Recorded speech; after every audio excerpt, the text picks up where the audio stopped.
Hi guys, this is Manu Mishra. So welcome back with the session जिसमें आज हम लोग 17th ऑफ दिसंबर के द हिंदू न्यूज़पेपर का एनालिसिस करेंगे। So before we start the analysis, ये जो आज का वीडियो है ना आपको थोड़ा लेट मिलेगा। उसका रीजन ये है क्योंकि ऑलरेडी सौरभ काबरा सर की जनवरी से लेकर नवंबर तक के जितने भी करंट अफेयर्स के इम्पोर्टेंट इवेंट्स से उनका वीडियो चल रहा है, उनका उनका उनका प्रीमियर चल रहा है। सो बिकॉज ऑफ दैट एक चैनल पर दो वीडियो चलाना एंड जिससे क्या होता है माइंड डाइवर्ट हो जाता है, क्योंकि क्लैट आने वाला है। सो इसलिए आपको ये वीडियो शाम में मिलेगा। And yeah so we are starting with the analysis of today's newspaper. और बहुत लोगों का कंसर्न ये भी होगा कि कल एनालिसिस क्यों नहीं हुआ था, क्योंकि कल भी पूरा मैराथन था। It's a 6+ hour marathon. So वहाँ बिजी थे बहुत सारी faculties, even I am also busy with the marathon. So because of that कल का एनालिसिस नहीं हो पाया। कल का means it's on Friday 16th of December का। And one more important news, आपको कल का भी एनालिसिस नहीं मिलेगा। आपका क्या बोलते हैं सैटरडे का, संडे का। रीजन ये है क्योंकि कल फ्लैट है। But we'll take care of that. And हम लोग ना एक दिन रिकॉर्ड करके उसको अपलोड करवा देंगे। ऐसा नहीं होगा कि आपको उस दिन का वीडियो मिलेगा ही नहीं। हाँ, उस टाइम नहीं मिलेगा, बट आई मेक श्योर कि आपको संडे का जो एनालिसिस है वो in the upcoming days on Monday और ऑन ट्यूसडे आपको वो मिल जाए। ठीक है, आपका हिंदू जो है वो स्किप नहीं होएगा। चलो, अभी अपन आज के वीडियो को डिस्कस करते हैं, आज की हिंदू को डिस्कस करते हैं एंड समझते हैं कि आज के न्यूज़पेपर में हमारे एग्जामिनेशन पर्सपेक्टिव से क्या क्या इंपॉर्टेंट न्यूज़ हैं। So when we talk about today's newspaper, the first news and it's something about terrorism को लेकर, है ना, काउंटर टेररिज्म को लेकर अगर हम बात करें तो अभी यूनाइटेड नेशन सिक्योरिटी काउंसिल की ब्रीफिंग चल रही है काउंटर टेररिज्म को लेकर इन दी सिटी ऑफ न्यूयॉर्क, है ना। अब इसमें जयशंकर भी प्रेजेंट थे। एस जयशंकर जो हमारे एक्सटर्नल अफेयर मिनिस्टर है, उन्होंने ना बहुत सारी चीजें बताई। आज इस पर एडिटोरियल भी है and in that editorial we discuss about कि एस जयशंकर ने बोला क्या था आपके यूनाइटेड नेशन सिक्योरिटी काउंसिल के जब ब्रीफिंग चल रही थी काउंटर टेररिज्म को लेकर। उन्होंने कुछ पॉइंट्स डिस्कस किए, उन पॉइंट्स के सॉल्यूशंस भी बताए। तो वो चीजें डिस्कस करेंगे इन दी एडिटोरियल में पूरा डिटेल एक्सप्लेन में दिया हुआ है। सो अभी के न्यूज के पर्सपेक्टिव से बात करें तो हाँ, यूनाइटेड नेशन सिक्योरिटी काउंसिल में हमारे जो फॉरेन अफेयर मिनिस्टर है, external affair minister S Jaishankar, उन्होंने कुछ स्टेटमेंट्स दिए and the statement is about, he has stated कि उन्होंने डिस्क्राइब किया है, उन्होंने पाकिस्तान को डिस्क्राइब किया है कि Pakistan is AP centre of terrorism. उन्होंने यहाँ पर डिस्क्राइब किया, उन्होंने खुद बोला कि पाकिस्तान जो है एपी सेंटर है टेररिज्म का। इट मीन्स कि Pakistan is a main area, is a main point जहां से टेररिज्म इवॉल्व होता है। ठीक है, तो वो एपी सेंटर है, मेन पॉइंट है। अब इसी के रिस्पॉन्स में जो पाकिस्तान के फॉरेन अफेयर मिनिस्टर है बिलावल भुट्टो ने कमेंट किया कि प्राइम मिनिस्टर मोदी जो है वो बहुत अनसिविलाइज्ड है एंड इंडिया खुद बोल रहा है कि 2002 में जो गुजरात राइट्स हुए थे जहां पर हजारों लोगों की जान गई थी, उन्होंने आज तक उन लोगों को आज तक जस्टिस नहीं मिला। इसी के चलते जो अरियंदम बागची है, जो very very very very good person Arindam Bagchi, जो कि एक्सटर्नल अफेयर मिनिस्ट्री के एक्सपोक पर्सन है, उन्होंने भी स्टेटमेंट दिया। उन्होंने काउंटर किया बिलावल भुट्टो जो कि फॉरेन मिनिस्टर है आपके पाकिस्तान के। उन्होंने सिंपल सी बात बोली कि अगर हम पाकिस्तान की बात करते हैं तो पाकिस्तान से सिर्फ इंडिया परेशान नहीं है टेररिज्म को लेकर। पाकिस्तान से बहुत सारी cities, even New York, Mumbai, Pulwama, Pathankot, London, ये सारी सारी सिटीज जो हैं वो परेशान है। और आप गुजरात की बात कर रहे हो, अगर हम बात करें तो आप खुद देखो 1971 का जब वॉर हुआ था, Pakistan liberation war, India Pakistan war, तो उस वॉर में पाकिस्तान, ईस्ट पाकिस्तान ने, सॉरी वेस्ट पाकिस्तान ने, ईस्ट पाकिस्तान में जो हिंदूज फैमिलीज थी, जो बंगालीज फैमिलीज थी, उनको उनके ऊपर मास्कर किया था। वो सबके सामने उसका रिजल्ट है, वो प्रूवन है।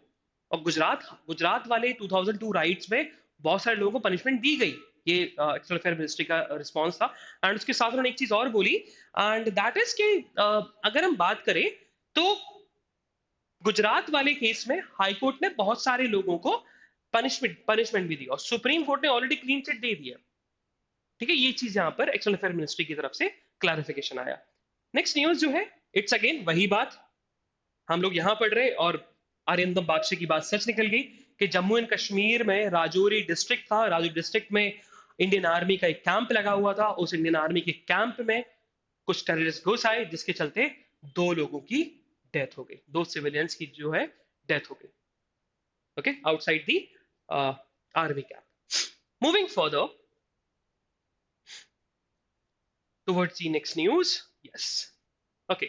Very, very important point and very, very important topic, that is Kashi Tamil Sangamam. So, अभी काशी तमिल संगमम चल रहा है. It's a 1 month program and Amit Shah कल प्रेजेंट थे एंड उन्होंने एक स्टेटमेंट दिया, एंड स्टेटमेंट इज अबाउट कि जो काशी तमिल संगमम है वो ना कंट्री को यूनाइट करता है एंड कनेक्ट करता है उन लोगों को जो लोग डिफरेंट लैंग्वेज और डिफरेंट कल्चर से जिनका खुद का डिफरेंट लैंग्वेज और खुद का डिफरेंट कल्चर है, उन लोगों को कनेक्शन बनाता है, उनको कनेक्ट करता है. संगमम मीन्स वही कनेक्शन बनाना है ना. अब थोड़ा काशी तमिल संगमम की बात करें तो काशी तमिल संगमम जो है, इट्स द प्रोग्राम अंडर आजादी का अमृत महोत्सव. आजादी का अमृत महोत्सव, ठीक है. आजादी के अमृत महोत्सव जो कि इंडिया के 75 इयर्स कंप्लीट हुए एज इंडिपेंडेंट नेशन, उसके अंडर ये काशी तमिल संगमम हो रहा है. एंड काशी तमिल संगमम की अगर हम बात करें तो काशी तमिल संगमम जो है वो एक 2015 में एक प्रोग्राम स्टार्ट हुआ था, एक भारत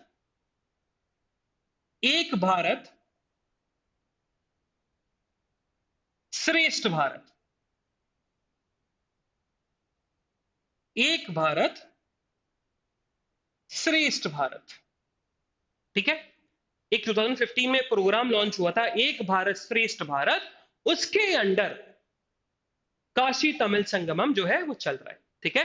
तो ये थोड़ा याद रखना, 2 पॉइंट्स. पहला, आजादी का अमृत महोत्सव, उसके अंडर ये प्रोग्राम चल रहा है. एंड काशी तमिल संगमम जो है वो एक आइडिया, एक प्रोग्राम को पुश ऑन कर रहा है, दैट इज एक भारत श्रेष्ठ भारत. जिसका जो आइडिया था वो आइडिया था कि हमें कनेक्शन बनवाना है. We have to build up the connection, we have to build up the connectivity between people of different states.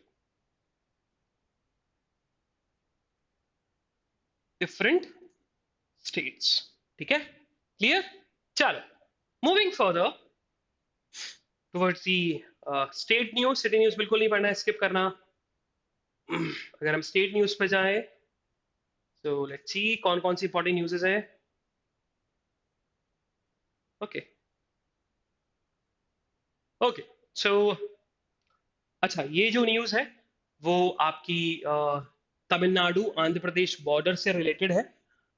वहां से न्यूज आई है एंड न्यूज बहुत लोकल न्यूज है, बट इससे ना एक कॉन्सेप्ट हमारा क्लियर होगा. क्या न्यूज है? It's about wild elephant dies after biting live wires near Andhra Pradesh Tamil Nadu border. It shows कि this is an example of this news example of what? Example of human animal conflict. ठीक है.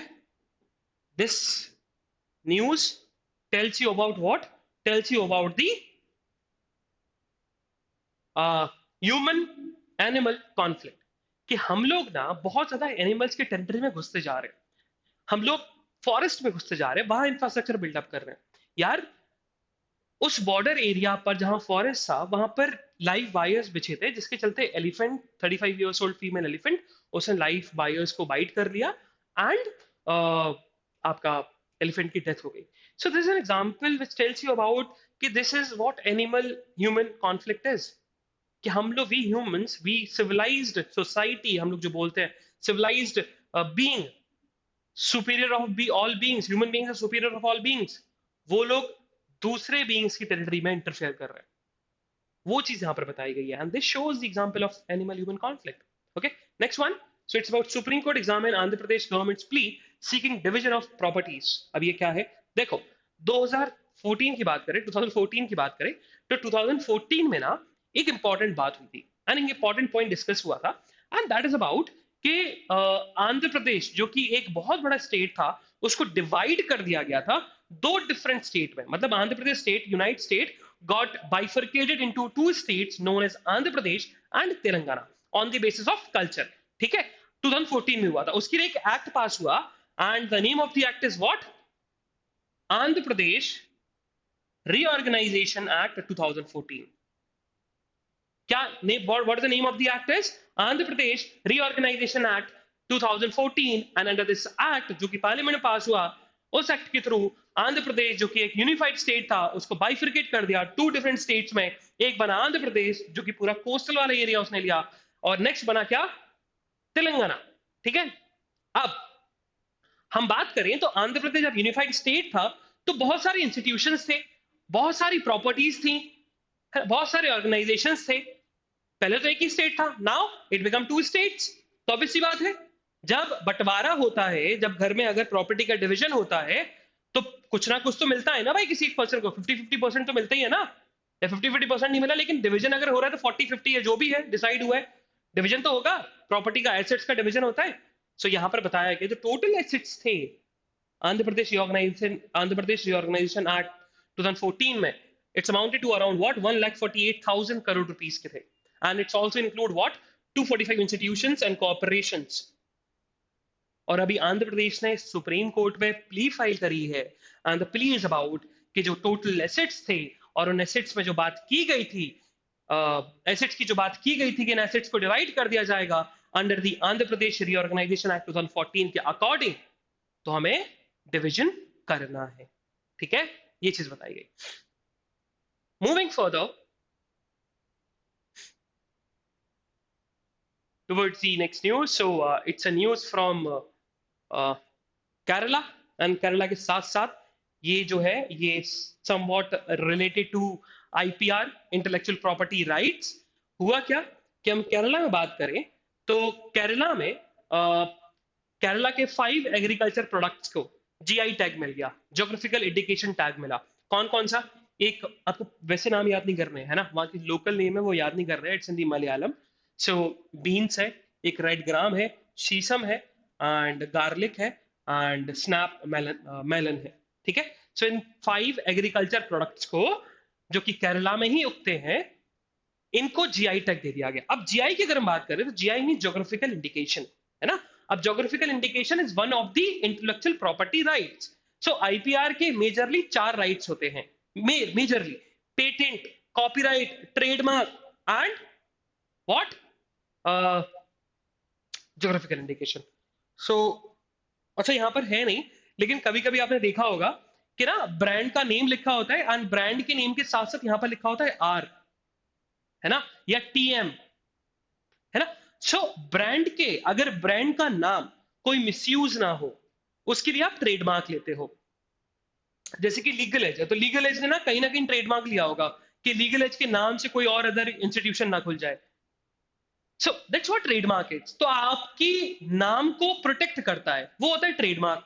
Copyright कि आपका जो artistic work है, आपने कोई movie की स्क्रिप्ट लिखी, कोई गाना बनाया, कोई गाना लिखा आपने, सो उस गाने को कोई चोरी ना कर ले, उस फिल्म स्क्रिप्ट को कोई चोरी ना कर ले, उसको लेकर आप क्या करते हो, स्क्रिप्ट लेते हो.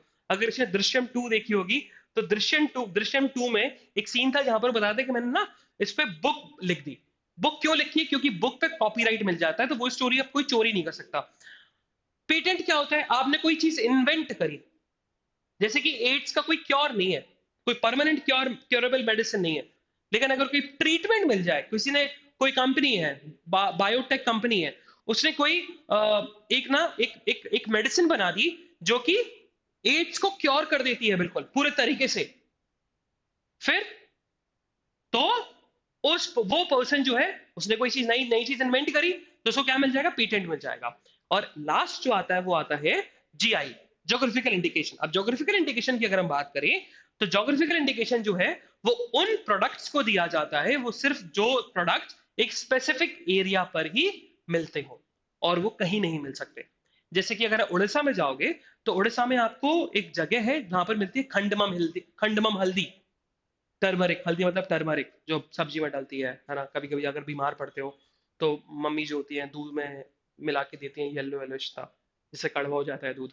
सो that's what turmeric is, Kandhamal हल्दी। सो खंडमम हल्दी जो है वो सिर्फ उड़ीसा के उस स्पेसिफिक रीजन में मिलता है, इसलिए उसको जीआई टैग मिला।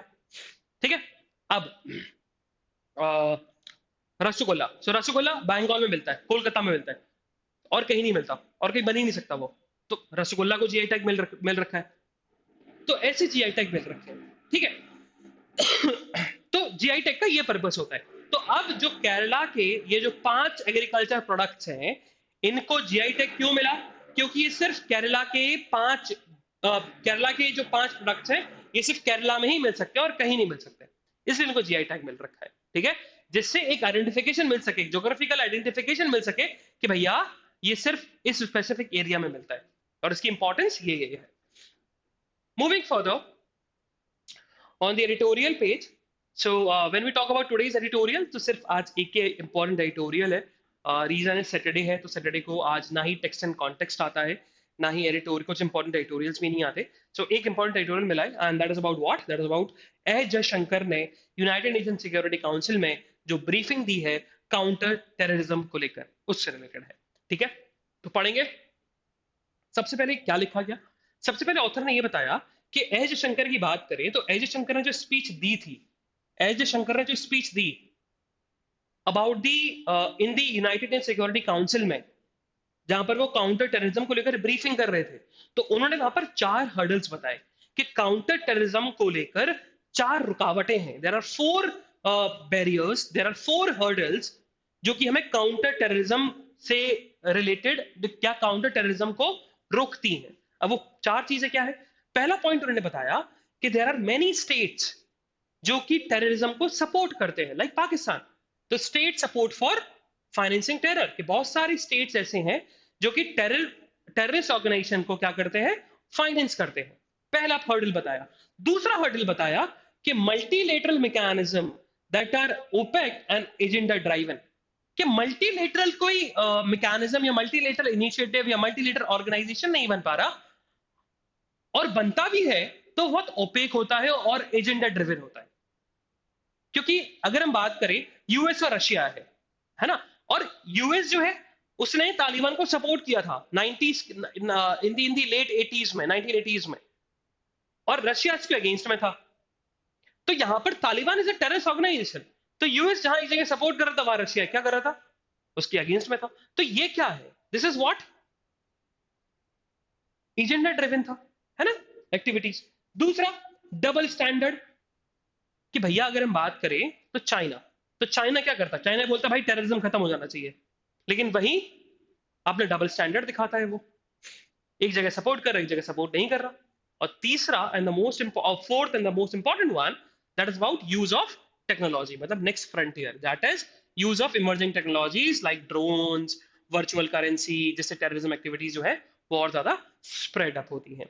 ये 4 हर्डल्स एस जयशंकर ने बताए जिससे काउंटर टेररिज्म सही तरीके से काम नहीं कर पा रहा है ना। अब फिर आगे ऑथर ने क्या बोला कि देखो, सबसे पहले फिर ऑथर ने ना 3 पॉइंट्स और बोले, एंड इन 3 पॉइंट्स में बताया कि ये 3 इवेंट्स जो हुए ये काउंटर टेररिज्म को और रोकते हैं। जैसे कि उन्होंने बोला कि अफगानिस्तान से यूएस और यूके पूरे तरीके से एग्जिट हो गए, यही बताया उन्होंने, सिंपल सा पॉइंट उन्होंने यही बोला कि हेस्टली अफगानिस्तान से यूएस और यूके पूरे तरीके से एग्जिट हो गया। जब एग्जिट हुआ तो अफगानिस्तान में जो टेररिज्म फैलाने वाले ऑर्गेनाइजेशन जो थे, उनको एक गेटवे मिल गया पाकिस्तान के थ्रू कि वो इंडिया में टेरर एक्टिविटीज कर सके। ये उन्होंने पॉइंट बोला। दूसरा पॉइंट बोला कि one of the P5 country कौन? चाइना। उन्होंने स्पेसिफिकली नाम नहीं लिया, बट P5 कंट्री का नाम लिया। P5 मतलब परमानेंट 5 मेंबर्स जो है यूनाइटेड नेशन सिक्योरिटी काउंसिल के, जिसमें चाइना भी है ना।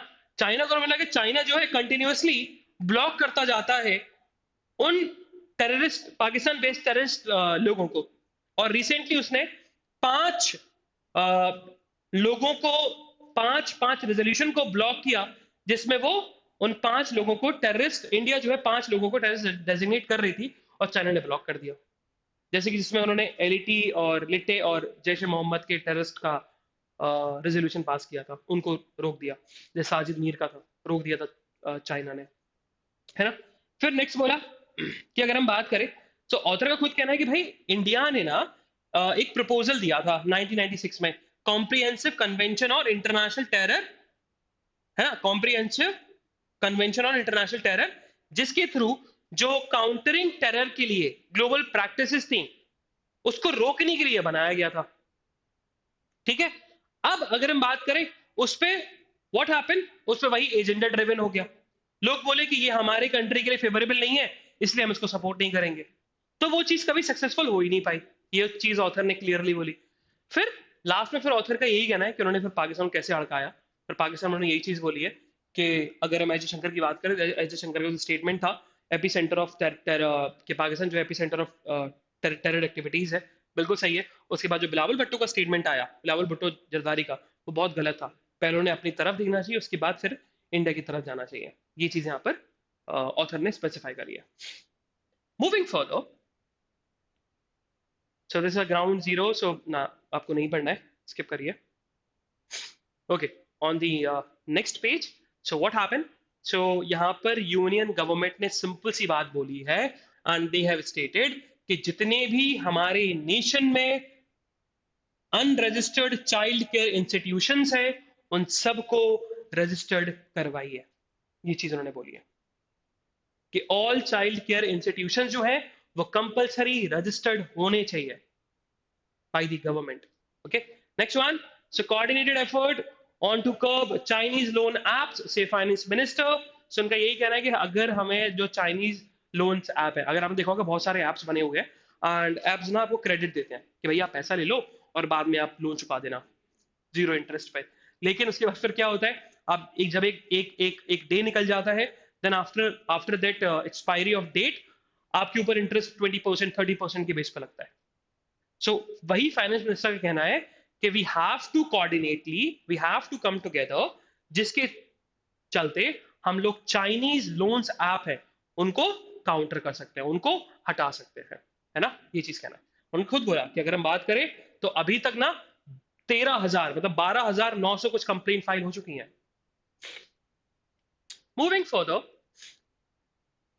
on the next news, so what happened, so Rajya Sabha को एडजॉर्न करना पड़ा क्योंकि कांग्रेस डिमांड कर रही थी ऑन चाइनीज इनकर्शन इशू के ऊपर डिबेट करने को लेकर, इसलिए राज्यसभा को क्या कर दिया, एडजॉर्न कर दिया। एडजॉर्न का मतलब फॉर टाइम बीइंग वो अभी सस्पेंड रहेगा, राज्यसभा जो है सस्पेंड रहेगा। ठीक है। So Rajya Sabha got adjourn by the chairperson, और चेयरपर्सन कौन होता है, vice president. Next one, no supreme court benches will be available during the winter vacation, says CJI. कुछ दिन पहले हमारे जो यूनियन लॉ मिनिस्टर थे किरण रिजिजू, उन्होंने खुद स्टेटमेंट दिया था, एंड स्टेटमेंट में ये बोला था कि supreme court and high courts में ना वेकेशंस बहुत लंबे चलते हैं, और इन वेकेशंस लंबे चलने के चलते हुए बहुत सारे लोगों को जस्टिस डिलीवर नहीं हो पाता। सो इसलिए जब ये स्टेटमेंट दिया, उसी स्टेटमेंट के बाद सीजीआई ने खुद बोला है, उन्होंने बोला कि भाई सुप्रीम कोर्ट की बेंचेस ना इस विंटर वेकेशन में अवेलेबल ही नहीं है, उन्होंने खुद clarification the. So this shows the judicial, क्या बोल सकते हैं इसको हम, फॉल्ट, है ना, जुडिशरी में फॉल्ट दिखा रहा है ये, कि फॉल्ट हमेशा एग्जीक्यूटिव लेजिस्लेटिव में नहीं होता, फॉल्ट जुडिशरी में भी है। कि भाई आप लॉन्ग वेकेशन अगर ले रहे हो तो फिर जस्टिस कौन डिलीवर करेगा, जो अफेक्टेड पार्टीज, उनको जो विक्टिम्स है उनको कौन जस्टिस डिलीवर करेगा। सो जस्टिस अगर डिलीवर करना है, so there should be benches even during the vacations. लेकिन अभी सीजीआई ने खुद क्लियरली बोला है कि भैया इस विंटर वेकेशन में तो कोई बेंच थी नहीं। Moving further on the next page, so what happened, so Supreme Court exist to protect personal liberty and right, says CJI ने एक और चीज बोली कि सुप्रीम कोर्ट जो एग्जिस्ट करता है उसका one of the main reason ये है कि वो पर्सनल लिबर्टी और आपके जो पर्सनल राइट्स हैं उनको प्रोटेक्ट कर सके। Moving further on the next page, so what happened, तो अभी ना फोन कन्वर्सेशन हुआ, फोन बोल सकते हैं फोन पे डिस्कशन हुआ इंडिया के प्रेसिडेंट, इंडिया के प्राइम मिनिस्टर और रशिया के प्रेसिडेंट दोनों के बीच में हेड ऑफ द गवर्नमेंट जो थे दोनों कंट्री के, व्लादिमीर पुतिन और इंडिया की तरफ से नरेंद्र मोदी, उन दोनों के बीच में फोन डिस्कशन हुआ। एंड उनका यही कहना है, जो डिस्कशन था इट्स अराउंड द इन्वेस्टमेंट को लेकर, एग्रीकल्चर को लेकर, एनर्जी को लेकर, ट्रांसपोर्ट को लेकर एंड डिफेंस कोऑपरेशन को लेकर था। ओके, सो दिस शोज कि इंडिया अभी रशिया के साथ बहुत ज्यादा क्लोज रिलेशनशिप बना रहा है एंड इंडिया के लिए बहुत जरूरी भी है, ठीक है, टू काउंटर दी चाइना, क्योंकि यूएस से तो बनी हुई है और शायद अभी तक की हिस्ट्री में इंडिया ने दोनों नेशन के साथ अच्छे रिलेशन मेंटेन करके रखे हुए हैं, रशिया और यूएस दोनों के साथ एक समय पे। मैंने आज से कभी सुना नहीं, लेकिन पहली बार मैं देख रहा हूं on the world news. So what happened, so finally Japan ने अपना डिफेंस बजट जो है वो बढ़ा दिया है और बोला है कि हम लोग ना 2% ऑफ द जीडीपी जो है बाय द 2027 जापान खर्च करेगा अपने डिफेंस बजट पर, और जिससे जो चाइना का थ्रेट बढ़ रहा है उसको काउंटर कर सके, ठीक है। तो डिफेंस बजट चाइना जो है बढ़ाने वाला है, क्योंकि उसको भी लग रहा है कि चाइना आगे चल के हमें काउंटर करेगा। So to stop China, what Japan has done, they have stated कि हमारी जो पॉलिसी है वो ये है कि बाय द 2027 जीडीपी का जो 2% होगा वो डिफेंस में ही खर्च होगा। ओके, सो अगर हम आगे बढ़े तो आज ना इकोनॉमिक न्यूज में भी ऐसे कुछ न्यूज नहीं है, and same goes with the sports news. So this is the analysis of today's newspaper. बाकी हम लोग मिलेंगे on Monday with some exciting news, with some exciting current affairs. तब तक लिए bye bye, have fun and enjoy your day. लेकिन आपको ये वीडियो थोड़ा लेट मिलेगा, ठीक है, और कल का एनालिसिस नहीं हो पाएगा ड्यू टू, क्योंकि क्लैट का एग्जामिनेशन है। चलो बाय बाय गाइस।